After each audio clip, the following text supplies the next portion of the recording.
Assalomu alaykum, qadrli yoshlar.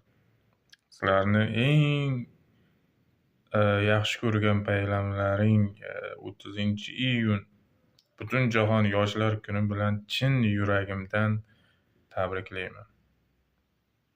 Va men sizlarga bir narsani har doim aytaman. Bu vatan meniki degan ko'zi yonib turgan. Bu yurtda ota-bobomning xoki yotibdi. Shu yurtni himoya qilgan yoshlar kelajakda hech qachon kam bo'lmaydi. Ota-bobosi kam bo'lmagan, bu qora ko'zlar ham kam bo'lmaydi. Shuning uchun hech qanaqa bir balolardan, ofatlardan, yomonlardan qo'rqmanglar. Faqat oldinga qadam bosib, marrani katta olib, bu yo'lni men davom ettirishim kerak.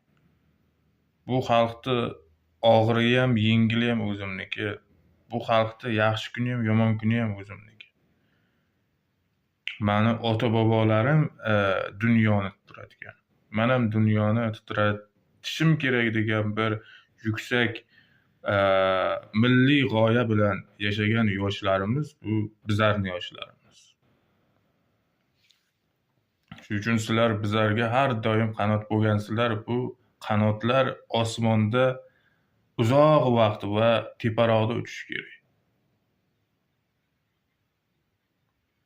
Hech narsani o'ylamanglar. Hammasi joy-joyida bo'ladi.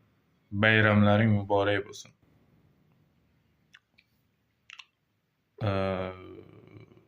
Ota-onalaringga, bobo-buvalaringga meni nomimdan salom aytib qo'yinglar. Sog' bo'ling.